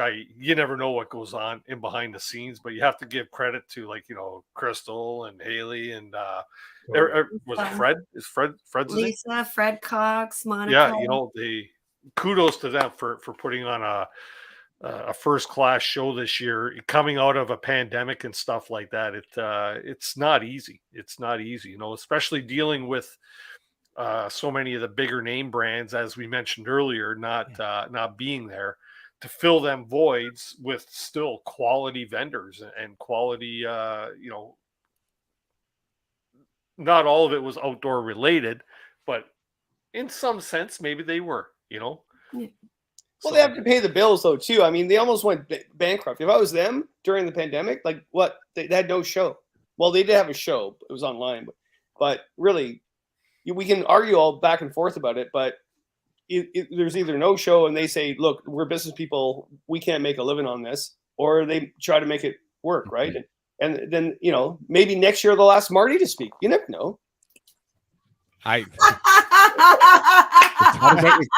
Christina and I have been talking about it. I wanted to apply. Actually, Christina put me in contact this year. It's just I couldn't commit to going, so I didn't want to put in my name to talk and not show up. But it is in the plans. It's like, and Darren, your brother, are you twins? Yeah, we are twins. Okay, I didn't meet your brother until that show, and I said hello to him thinking it was you. Yeah, thanks. And you're right, Kevin. I'm sorry. We wanted to talk to you. It was busy. At least it was really busy. So yeah. And you got me at the end of the day. I was just, and I had to get back for what I was doing for the family, and I had to get out of there. And well, actually, no, I really don't like you, Darren. I never really. You were there for like 5 minutes, Kevin. It was I came up to talk to you, and then you were gone. It was like, where'd he go? No, I know. I'm very happy. Same here. At the end of the show, I was looking for Kevin. I had a couple things for him. It was like, where'd Kevin go? He sold out of books. He left. I'm just that's what I was told too. I did like 3 laps of the whole place with Ben Beauchamp looking for you, Marty. And then we realized you were in the Les Stroud thing, and well, you were right at the back. So my dude, I didn't prep properly because I was wearing like my my regular like leather boots or whatever, and I can't stand with those at all. And on top of that, we're standing on concrete all day. My lower back was so mangled. So at some point, I look at Britain Tunes. I'm like, dude, I've got to go sit for a while. Like I just can't stand anymore. So I left like 15 minutes to the end of I think to Christina. I'm like, I'm just gonna go grab a seat. I just like my back hurts so much. So we went to sit, and then I turned around. You're at the door. So I started to text you, and then you left. Oh shit! I want to go really quickly around panel here and just ask everybody the exact same question. So listen to this one. Who was the person that you were most surprised to meet at the show? Christina. Joe Robinette. Evan. Wait, what do you mean surprised? Like that you didn't expect for them to be there, or that you were like, wow, you're way different than I expected you would be? No. Who are you most surprised to meet that you didn't know was going to be there, Evan? I'm not sure of his last name, but it's Casey. He works for Wilderness Tours, and I've been contacting him through Instagram. He does amazing drone footage and kayaking on the Ottawa River. And he was just such a beauty, and he was doing kayak rolls and stuff demonstrating. So it was just, he was a really nice guy. And it was really surprising to see him. I didn't think he was going to be there. Cool. How about you, Marty? Mine is odd. There's one of the rafting outfitters that was there that has I guess they do it also in Costa Rica. They do it on the Ottawa here and in Costa Rica in the wintertime out there. That guy, when he bought his first raft, his first 12-foot raft, he lived right by my place in Gatineau, and he's the friend of my brother-in-law. That's like 20 years ago. And he bought his first raft. He brought us on the Gatineau River, and we did a ride. It was awesome. And then I'm walking by, I'm like, you're still doing this? That's awesome. And now he's got like an international company. So that was just fun to see, like, wow, you kept up with it. Like, that's awesome. Cool. How about you, Darren? Who were you surprised to meet at the show that you didn't expect? Yeah, I'll have to echo a couple that I think were mentioned, but didn't expect to see Joe, but it was cool. My brother just finished watching season 2 of Alone, and so he had to get a photo with Joe, and that was kind of cool. And then seeing Evan and Marty was great, just because I didn't know you guys were going to be there. So it's great to see you. How about you, Kevin? It's kind of an emotional one, but I met a student that I had taught years ago, and I didn't think he'd be alive. Wow. And he came up to me, and we hugged. And I said, "You okay?" I went, "Yeah." He goes, "I went through rehab, and now I'm a guide. I'm taking youth out." And thank you very much, Kevin. And hugged again. I didn't say too much to him, but I got to say, when that moment happens in your life, like I teach a lot of youth, right? And then, but I taught him in 2001. And I recognized him. I'm terrible with names, but I recognized him and I went, you okay? I'm good now. And yeah, I didn't expect, and that's it's a really sad thing to say, but I didn't expect him to be alive. So yeah. Powerful. Wow. Okay, I want to change mine now. No, you know what? Because I'm kind of there with you too, Christina. I had no idea Joe was going to be there, and you know, I've always watched Joe, so like, you know, it was kind of a thrill for me to meet him. But one for me was I'm standing there, and this guy comes walking up to me, and he says, "Hey, Dennis, how you doing?" I go, "Not bad." He says, "You don't recognize me, do you?" I looked at him. I go, "No." He goes, "It's Terry Lonsberry." I go, "What?" I haven't seen the guy in like 20 years, right? And to see him, and he was a good canoe buddy. In fact, he helped me build my canoe trailer, which I laid to rest there like a year and a half or 2 years ago. So, yeah, good memories with that guy, right? And I totally didn't recognize him. He has a son now, and he's married to his second wife, right? But yeah, so that was pretty cool. I think I got to sign out, and on that note, you know, like, hey, this was my first time coming to this event, and all I can think about is going again next year. And I'm just so happy I got to meet a bunch of you guys. It was kind of high stress for like you, for Kevin, and even Andy. I can't imagine what that must be like. But all, you know, and Christina too. Like, all of you guys are just powerhouses, and you're so inspirational. And it was just such a joy to see all of you guys in your shining glory. Hey, Evan, you'll love this story about Andy, and everybody will, because Andy is not a social media person at all. He's never online. He has nothing online. He doesn't know. He'll just ask me. But what's really funny, the night before the show, I said, Andy, I just posted a picture of you. It was a really nice picture, and you're going to be at the show, and I'm letting everybody know, and you're getting a lot of response. So I'm just warning you that. And he goes, "What do you mean, Kevin?" I went, "I'm just warning you. I'm social media." He goes, "What does that mean?" I went, "Well, hundreds of people are responding that they wanted to meet you." He goes, "Well, why'd you do that?" I went, "I don't know." Like, and he goes, "Okay, well," and he's getting a hip replacement soon, so he's I only had 12 map cases. Well, the map cases. 11 after I was that's told. another story. I can tell you the map cases. Oh my god! Because again, he's my buddy. So when he had this map case idea, I went, "Yeah, I think that's great, but I don't think a lot of people go and take topo maps anymore. They have these waterproof maps." He goes, "I beg to differ, Kevin." And so I went, "Okay," and we're having a scotch, whatever. But so I talked to him last night. He's limping beyond belief. So him and I are going to Canoecopia. We're driving together, and he's sore, and he goes, "I don't want to do this anymore. I'm old." And I went, "You're the same age as I am." And I go, "How many map cases do you have?" He goes, "Oh, don't talk to people about map cases." Oh!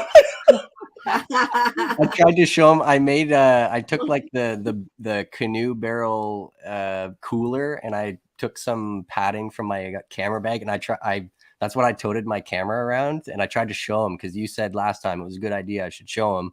And yeah, it felt like it was like really high stress. I was like, this is probably not a good time to be showing somebody like, hey, look at this Some R&D. Knowing for him, he'd be fine with that.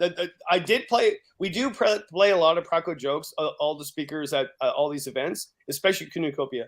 So the running joke with Andy, I don't know if you guys caught this. I think I told Marty about this. So years ago, he was at Canoecopia, and supposedly the story goes that a woman asked him to sign her boob, right? And I didn't believe that. I didn't see it. So I went to every male person possible in the lineup going into the Toronto show this past weekend. And I said, when you see Andy there, can you get a magic marker and ask him to sign your boob? Oh my God. Well, they did. And so I got a note from him and his wife. And his wife. Cease and desist with your silliness. Hilarious. I'm gonna go because people are coming in. I got two things real quick. Dennis, name everybody here. Name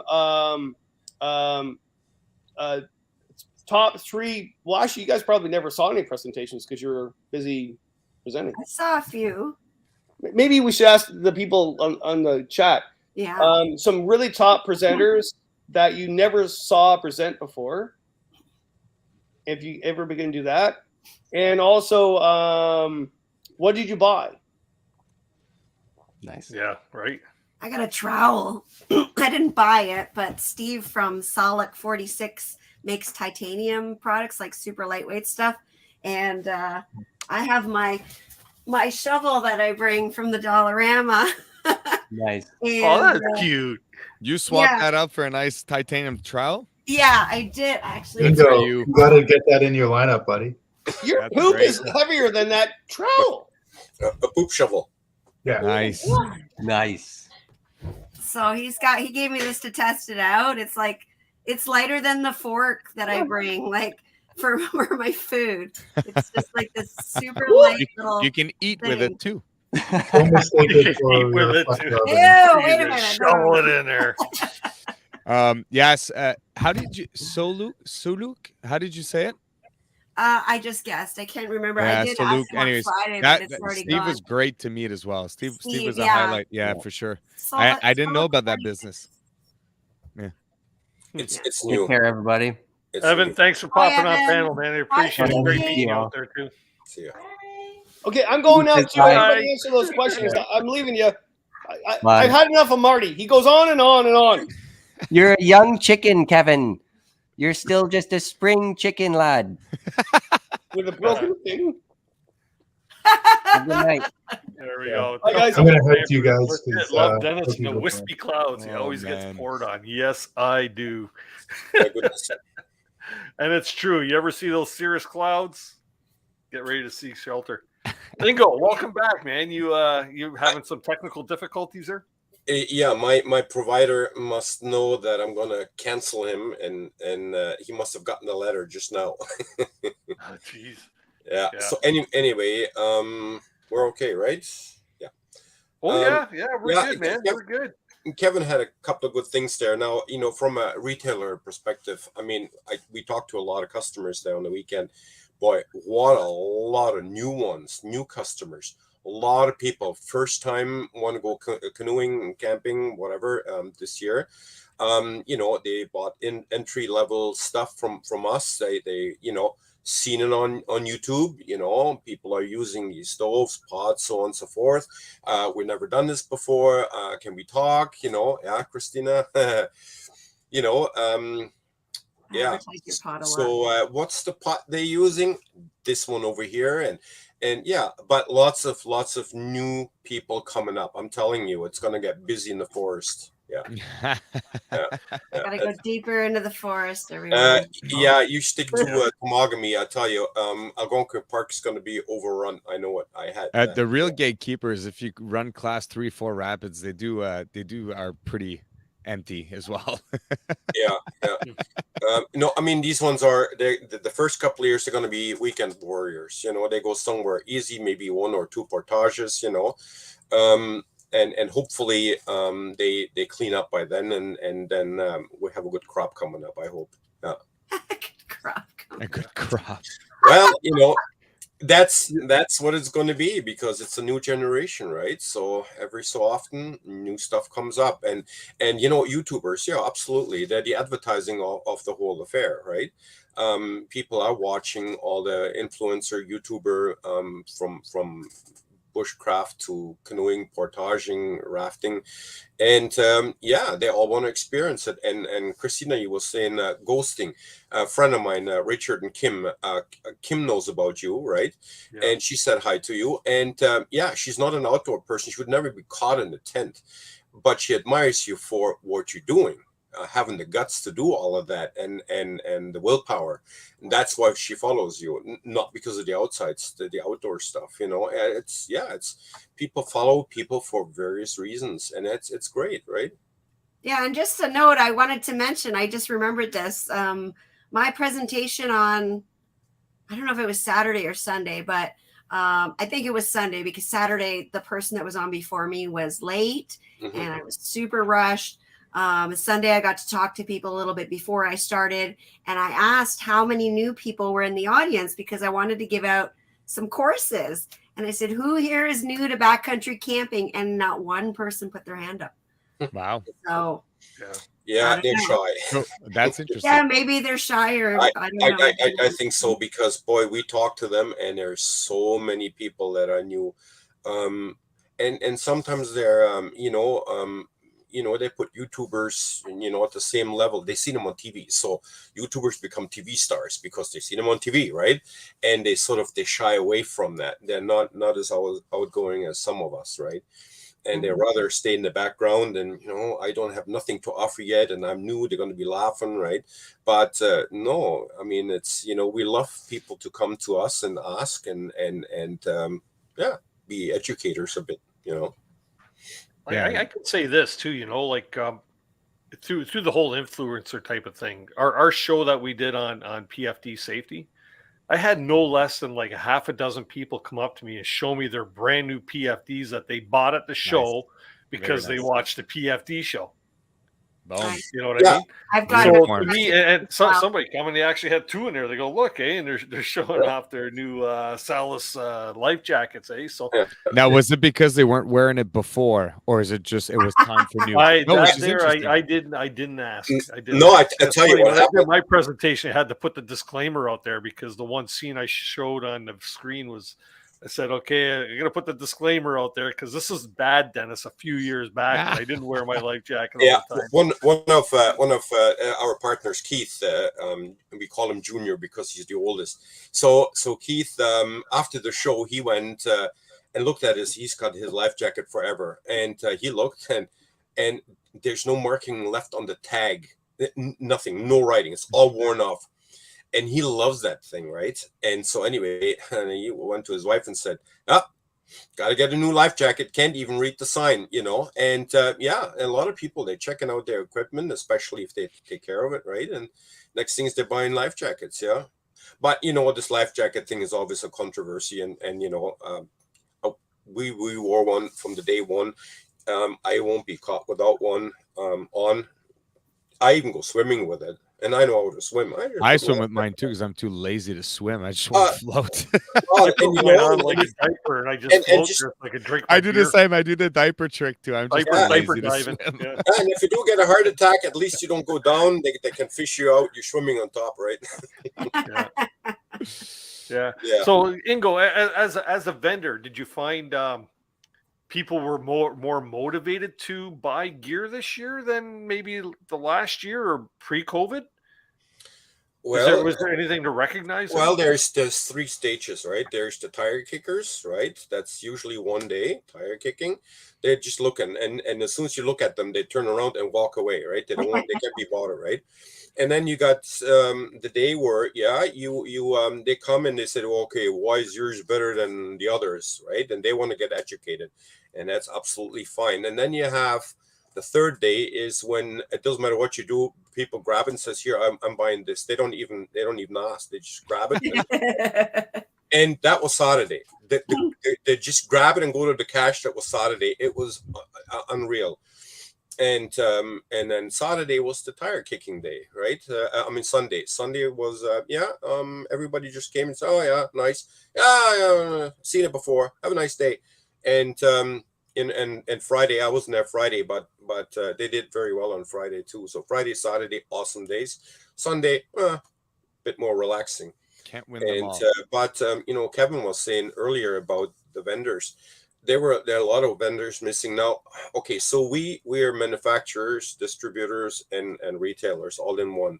And I tell you, I've been in business over 30 years, and these shows not always make money, but you can write it off, right? So you're not losing anything, and it's exposure. I mean, people need to know you're there, especially this year with all these new people coming up. They want to see your brand. Now it sticks in their head, right? You can miss a year, but I wouldn't miss 2-3 years because you get pushed to the ground, to the back, right? People forget you, right? And I think it's so important to be there. I mean, this is your show as a vendor. That is your show. That's where you showcase all your stuff. How can you not go? But everybody thinks a little different about business. But I tell you, with 30 years experience, we're there. You know. The one thing, sort of on that note, right? Like Algonquin Outfitters themselves, they were at the show, but they weren't there as a retail presence. They were there as a, yes, we are Algonquin Outfitters. We provide outfitting. We have a store. You can buy, like, you know, whatever your camping gear is. But they didn't go the extra yard to bring all their product with them. And I thought that was pretty genius because they were still there represented, right? And they kept their brand awareness was there. Yeah. But they didn't have to go through carrying trailers and trailer loads of gear and whatever it was that they were trying to promote, right? So kudos to them for actually having the presence there without the product, right? Yeah, they're the outfitters, so they can afford to do that, right? And some of the retailers, of course, they don't have the outfitting part, so they can't do that, you know. But look at Frontenac. I mean, you know, Zach, he had canoes there. He had other stuff there, life jackets, the whole stuff, and his you know, courses and stuff, right? So yeah, you know, I mean, yeah. Do you know if it worked out well for him? Right? Do you know if it worked out well for him? Yeah, it did. Yeah, I'm sure. Yeah, good. I think any of the retailers that were there made out pretty well. You know, just to say, even like a place like H2O, if they're there and the others aren't, then like, you know, then they have that extra foot in the door, right? For anybody that's going there to pull the trigger on a vessel in that case, right? For sure. It's just if you think about it though, like a company like H2O, man, that's a lot of logistic to move all that stuff out there, right? So like it's understandable too that these companies are like, that's just a lot of work, right? It is, yeah. Compared to like Eureka, like tents pack pretty small, like so like or you know, different products.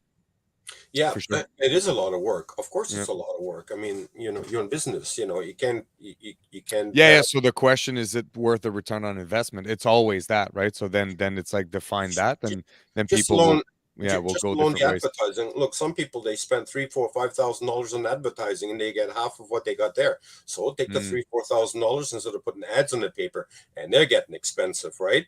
And go to the show.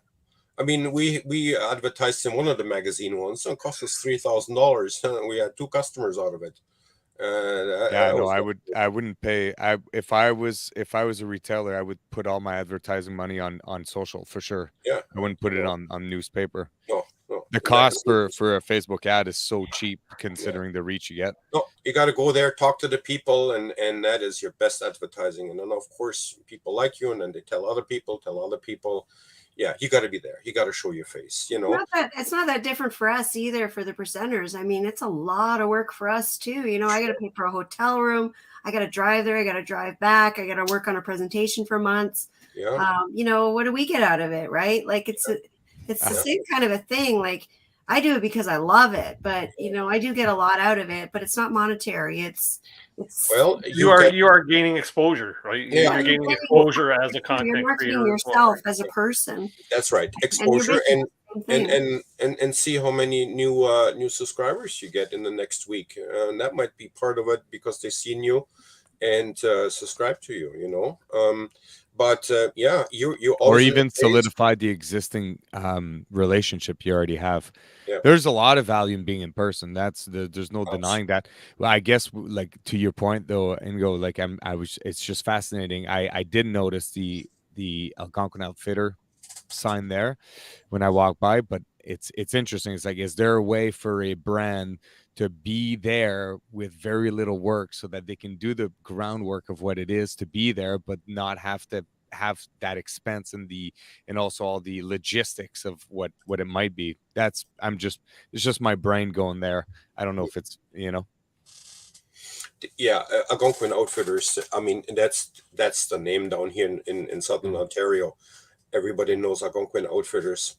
It's just the way it is. Everybody drives through Algonquin Park.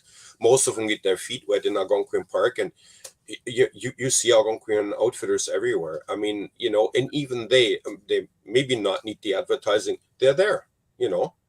Yeah. That just shows you got to be there. That's all I can say. 100%. And yeah, and we did very well, and we loved that show anyway. And for us, it's we all have full-time jobs, right? We're just doing this on the side. It's not my full-time job. I do something else. And we just love the show. Is it a lot of work? Of course, the whole booth. I mean, we have a double booth. We got to lug this stuff in, lug this stuff out. For us, it's you know, the drinking afterwards is all worth it. You know, it's just not a problem. Yeah, and I've the last 2 shows now I've stayed till the very, very end. I had to take the canoe home. But just watching the magic dissolve in front of your eyes, like between going to the car to bring the canoe and putting it up on the car and then coming back in. I was helping Hap and Andrea with some of their stuff, carry it out. And just every time you go back in, it's like all of a sudden this is now a naked room again. And the people are gone and the booths are gone and the magic has disappeared. And it's really... It's kind of a really bummer, interesting to see how much and how fast everybody just gets their stuff and they get it up and they get it down and they get it out. And one thing that the work that goes into it. One thing that I was thinking a lot about too is that, and that actually you guys might have some good insight, maybe the folks in the chat as well, is that for me, because like everybody's like, oh, how was the show? Right? Like everybody I came back from, how was the show? And I was like, here are my thoughts on the show. The show was well put together. That wasn't the problem. But for me, and it might be just because I'm so involved in the outdoors already, I didn't see anything at the show that was, if I can, like, let's put it this way. I've been to the home improvement show before. And the amount of innovation, and because I've worked in construction here and there, and I built my house, so I'm aware of when I went to the home improvement show, the amount of innovation I've witnessed there, like firsthand, was so mind-boggling. So, but it's hard for me to know: is it like, am I not seeing this because I'm so in it? Like, you know, like I work with brands now with prototypes, like so I'm in it way before they even hit the markets.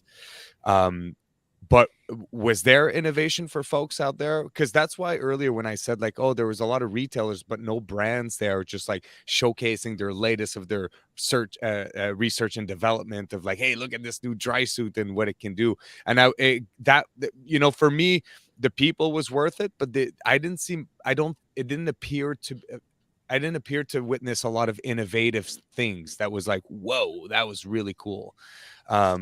Yeah. So I wonder how people felt about that, and if that is a place of improvement for the brands to show up and showcase their latest and greatest things they haven't showcased yet to get that.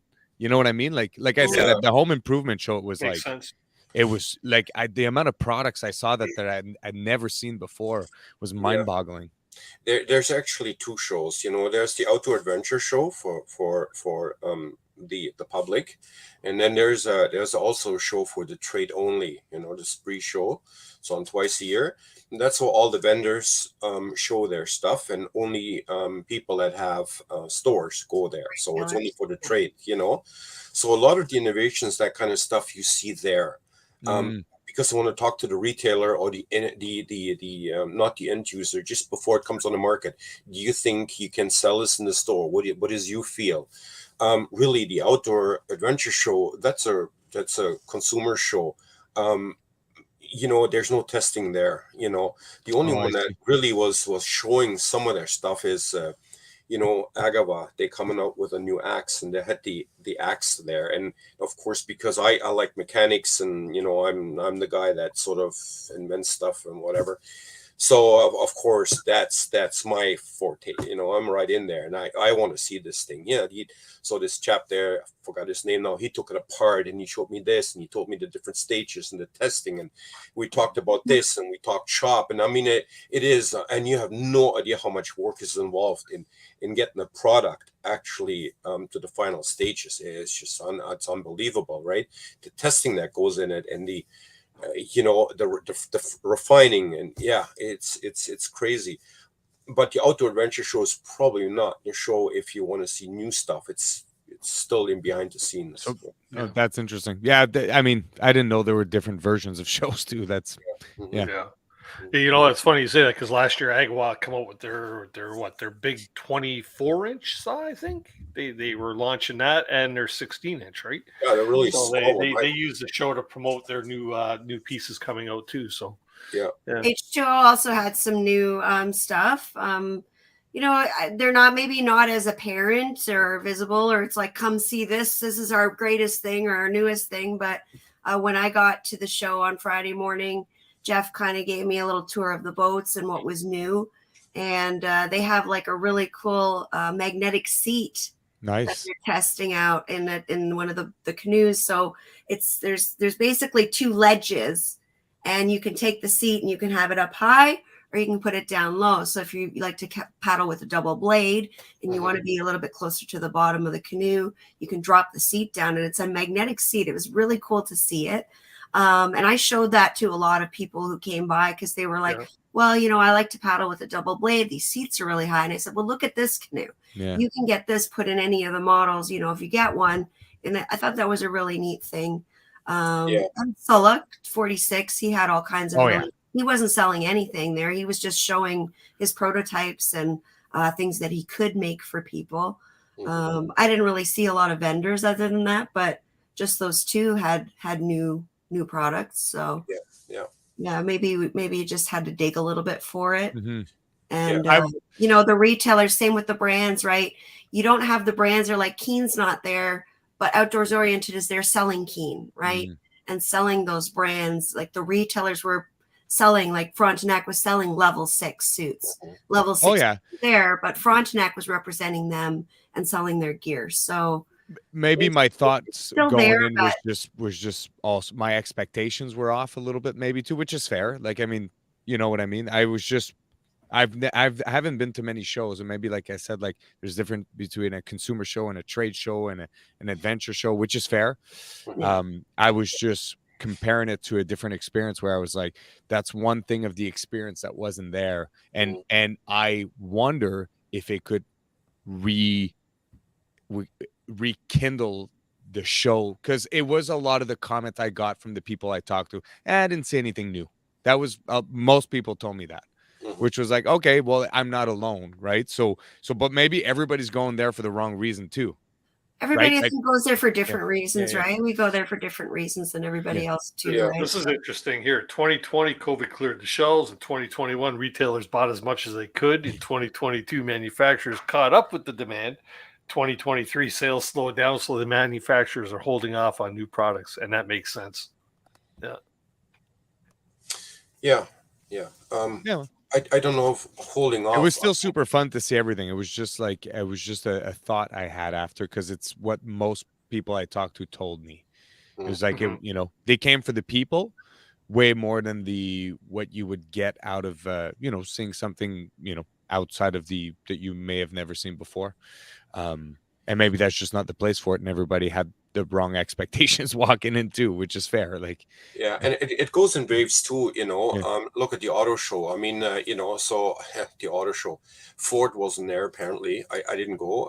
Honda wasn't there. BMW, Volvo wasn't there, but it was a great show. Why? Is because the new innovations, all the electric cars, right? So you know, and there might be a couple of lull years, and then all of a sudden, in the next year, in a couple of years, somebody comes up with this great gear that, you know, why didn't I invent this? You know, so it's up and down, right? Ingo, how nice is it going to be to go to a show though in a couple of weeks there and just be a spectator? Which show is that, Dennis? Canoecopia. Oh, Canoecopia. I thought you were talking about the next Canadian show. No, how far is Canoecopia for you? For us, well, we're flying, but if we were driving, it's about 11 hours. Okay, wow. Okay, so it's so which far reminds from me, you know what? There's no way I'm driving down there. Show, I don't know if somebody's in the chat there. Somebody at the show said they wanted to go to Canoecopia and they were hoping maybe to try and find somebody to go with. Wasn't that Camper 69? No, he's going to the show. He's looking for somebody to carpool with him. Like he's driving, but he's looking for a carpool partner. So if it was you that I was talking to at the show that said you were looking for somebody to go to the show with, drop me an email at canoehound@gmail.com. I'll put it on screen here for a second, and I'll make the connection. I'll get you two connected together so that you never know, right? Yeah. So who all is going to the Canoecopia? Anybody know? Yeah, if you're going to Canoecopia, anybody in the live chat, put a number 1 in there just to see, kind of get an idea. I was talking with Sean Rowley today. He who presented at the Outdoor Adventure Show too. Him and his wife are going down. I know Kevin's going down with Andy. There were a bunch of people that I mentioned too. John Carlson's going. Cool, look at that. But that's all good. Donald Dacoa. Donald, gonna get a chance to meet you there, buddy. Finally. Oh, hi, Donald. Yeah, Tosh, maybe. That'd be cool. I understand Tosh pulled the trigger too, eh? Well, he was down there on a new ride. Congrats. Yeah, that's what he was saying. There we go. So we got a few people that'll be going down there. Keep an eye open for Ingo and I. Come on over, say hi. Maybe we'll hit the I'm sure, I don't know if they're going to have a bar there or not in the show. Well, a bar or no, we're drinking anyway. I seen CW Getz was in the chat there a little while ago. I don't know if he's still in or not, but I'll probably be doing a little bit of live with him at the show as well. And then, heck, I might get to see a Happy Camper presentation or two. What's the date for the Canoecopia show? Is it March 12th? It's 2 weeks we leave. So yeah, it's. I'm horrible with dates, Christina. You should know that. How come I'm breaking up? Well, if you're not going to be able to make the Canoecopia show, the Ontario Backcountry Canoe Symposium will be in Waterloo on March 25th. Yeah, we're going to be there. We're going to be there. Mogami Canoe Routes, and I believe Kevin Callan is presenting there as well this year. So there's another Canadian show, and that's specifically for backcountry camping and canoe tripping, which is it's a really great little show too. So. That's on the 25th. It is 14 hours away from my house. Holy cow! Pardon? It's 14 hours away from my house. I'm never going there. Canoecopia is the 10th to the 12th. So that's that's a birthday weekend. That's what I say. Right now is trade show season. Across all industries, pretty much, and especially the outdoor stuff, right? Because I mentioned at the top of the show, this weekend coming is the Quiet Adventure Symposium in Lansing, Michigan, and I know like the boys from Paddling Adventures Radio will be there, so that's go say hi to them, and then Canoecopia, then the Ontario Backcountry Canoe Symposium. Sportsman show. Nobody goes to the sportsman show anymore, right? I'll be there. You gonna be there? Then we're gonna be there. You gonna be there, Ingo? I'm gonna be there. Oh, yeah, 4 days. That's our longest show. Goodness. Yeah. Oh, wow. Yeah. So, anyways, well, you know what? I think tonight's been a great show, and it's been a neat little recap to some of our adventures that we had at this past weekend at a well-organized, well-attended show. And you know what? It was really, really nice to one of the biggest things I'm going to take away from it is how many people I got to meet that are my regulars here on the show. You know what? It's a real thrill to meet all of you. Thank you very much. And you know what? To run into some great peeps here, you know, that have been on the show and many others. It means a lot. It really does. Yeah. It was awesome. Same. That was definitely probably my biggest joy of the show was always seeing people who watch my channel and support me and, you know, come up and talk to me. And that's the greatest part of it. Other content creators. I haven't met Marty before. There's a few people that I've never met before, and that was nice to see. And talk to just to be with your tribe, to be with your people, and to just talk about the things you love and have other people really get it and understand what you're saying, and, you know, have that same passion. It's you don't find it everywhere. So pretty much. Well just to say really quick too, one, in 2 weeks, which is I believe March the 14th, one of the big celebrities that was at this show is going to be on this show. Les Stroud will be back on as a guest on March 14th. So for anybody that wants to see him, feel free to tune in. I'll get that posted up nice and early, and everybody can share it around so we could just fill the whole chat right up, right? Nothing more I would like than that, right? So that's going to be a really interesting show. We didn't talk too much about Les and his presentations and stuff at the Outdoor Adventure Show, but I do know he had quite a long lineup for the whole evening, or for the whole day. People just lined up. He was there signing autographs, taking pictures with everybody, and very approachable fella he was. So that was pretty neat. Yeah, I got to talk to him for a bit. I took a little video clip I'm going to be posting tomorrow. Yeah. So, he was giving me shit for not going to his presentation. And I was like, dude, I was presenting on the other stage. So I seen Joe Robinette fangirling over Survivor Man. Oh, yeah? It was funny. It was funny. Yeah. It was Joe was fangirling over him like I fangirled over Hap Wilson the first time I met him. Oh. Excuse me, nothing wrong with that. So we will see everybody next week here on the show. Anybody got anything they want to close with here?